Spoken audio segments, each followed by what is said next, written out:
In their own racist echo chamber, MSNBC last week published an article titled, "The Right-Wing Freakout About Critical Race Theory Began in the 1960s. Their subtitle boldly proclaimed, "The reactionary backlash against education is nothing new." Knowing how critical race theory is being pushed back upon by concerned parents across the country, we'll look at this article and help to explain why MSNBC decided to call out the John Birch Society in the opening sentences of the article. You'll see their intent within the opening paragraphs. All of this in today's episode of Analysis Behind the News, where we provide the perspective and the plan to help restore American liberty and independence. The MSNBC article opens with the following. In the mid-1960s in Orange County, California, a consortium of right-wing groups went to war against the textbook. Their ranks included concerned parents, right-wing members of educational societies, and members of the John Birch Society, a far-right extremist group that had risen in prominence by fear-mongering about an internal communist threat in the United States. First of all, the term right-wing has been a slander by the left for conservatives and constitutionalists for years. The mainstream media rarely points to anyone as being on the left wing, but it applies the label right-wing constantly to those whom they politically and ideologically disagree with. In our Overview of America video, we point out that the terms right-wing and left-wing are usually undefined by those that use them, which helps to spread confusion and misinformation about true intentions. A more accurate spectrum would show 100% government control on the left and 0% government control or anarchy on the right. Going from left to right on the spectrum would show a decreasing amount of governmental control.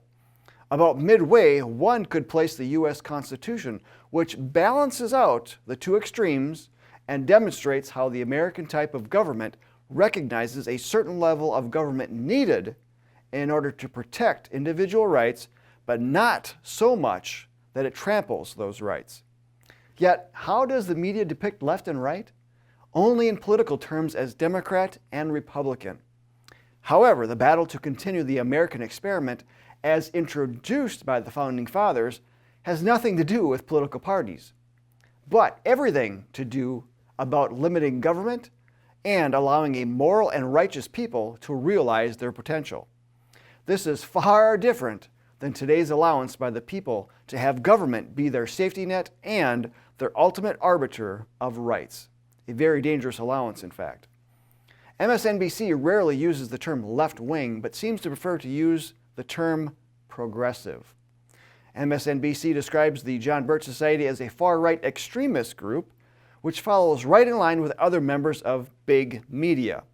They do so without first defining their terms and without providing any evidence, doing their audience a disservice at best and slandering JBS at worst. We will assert that this is done on purpose, perhaps through sloppy or lazy journalism, or even worse, they hope the label will be applied for censorship purposes. MSNBC also goes on to report that JBS had risen in prominence by fear-mongering about an internal communist threat in the United States. As Abraham Lincoln extolled in 1838, shall we expect some transatlantic military giant to step the ocean and crush us at a blow? Never! All the armies of Europe, Asia, and Africa combined with a Bonaparte for a commander could not by force take a drink from the Ohio or make a track on the Blue Ridge in a trial of 1,000 years. If it ever reach us, it must spring up amongst us.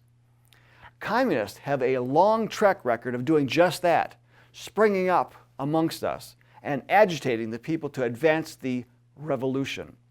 To give you an idea of how far advanced communists are in their plot to install their utopia here, all one has to do is to consult the Communist Manifesto, co-written by Karl Marx. Go through each of the 10 planks of communism to see how far along we are in having communism established here in America. Back in the 1960s, the external and internal threat of communism was a well-known fact.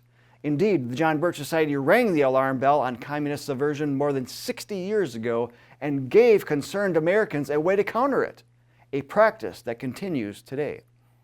The rest of the MSNBC article attempts to justify critical race theory. It suggests a certain textbook from 1966 was the work of 3 progressive historians in response to a 1963 call from the Congress of Racial Equality's Berkeley chapter to teach more inclusive history in elementary schools.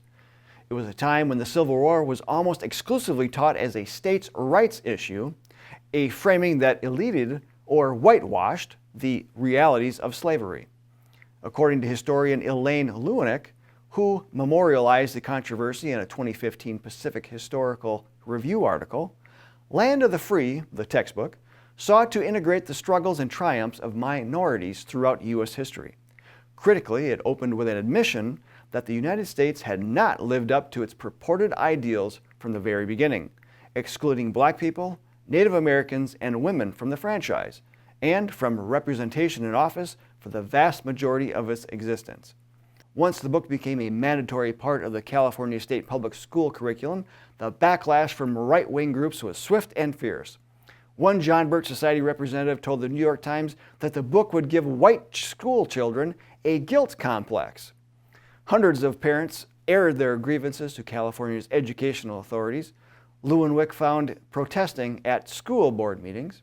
They denounced the book for stirring up past injustices, overrepresenting black contributions to American history, and being unpatriotic and communist. A shadowy extremist group funded a film strip attacking the textbook's lead author and called their work education or indoctrination. Now, does that sound familiar? Parents nowadays are hopping mad at the same progressive agenda being used in the classroom today that was being used to divide the people back in the 1960s. Now, we could go on and on commenting on every paragraph, showing you the hypocritical nature of how conservative concern is treated much differently than liberal concern. In fact, in that online article, MSNBC embedded a recent video of Reid on her show, The Readout. Within the opening 30 seconds of the video, they labeled the GOP pushback against critical race theory as the GOP's fact-free freakout. She equates it to a manufactured way to take back political power so the GOP wins seats in upcoming elections. She and an expert guest also said that critical race theory does not teach white kids that they are racist, nor does it exist in any K-12 curriculum, and that it is only a legal theory being taught in law schools. Well, parents across the country, including many non-whites, would disagree with such obfuscation. But why would we be surprised when this type of progressive agenda also promotes gender and sexual identity confusion from the earliest grades possible? Booker T. Washington, an iconic black American who devoted his life to helping other black Americans rise above their circumstances, wrote in his autobiography, Up from Slavery, "I have learned that success is to be measured not so much by the position that one has reached in life as by the obstacles which he has overcome while trying to succeed." Critical race theory vilifies white Americans and teaches non-white children that they are oppressed and that government is working to correct those wrongs, giving quite capable American students the impression that they can expect to hit a glass ceiling along the way. Instead, they should be taught examples of heroic Americans who overcame and flourished, as was the case for Booker T. Washington, who was born a slave and eventually went on to build and lead Tuskegee Institute, which still operates today as Tuskegee University. In a recent special report on education for the New American magazine, Dr. Duke Pesta wrote, "When you look around at today's educational landscape, with its radical sexualization of children, its racist immersion in critical race theory, and its commitment to erasing sexual reality in favor of transgenderism, it is impossible not to see how the poisoned seeds of Common Core and its predecessors gave rise to such toxic educational weeds." This special edition of the New American focuses in detail on these most recent and extreme perversions of public school education and offers a full-throated and urgent plea that parents remove their children permanently. There is no longer time to wait. While MSNBC won't give you the truth of what is going on in today's public schools, let alone get history right, the John Birch Society certainly will. We owe it to our children to provide them an education that does not seek to indoctrinate them, nor focus on skin color over character. Rather, they should be taught how to think and not what to think. So please, help us expose this awful agenda by reading and distributing the special issue of our magazine. Buy in bulk to get the best discount and distribute these to family, friends, neighbors, church members, school board members, legislators, and other opinion molders in your area. The John Birch Society is dedicated to continuing the experiment of freedom the Founding Fathers started centuries ago. We protect and restore this experiment by offering a national model of grassroots activism, publishing the truth through the New American Magazine, and building the next generation of American leaders through Freedom Project Academy.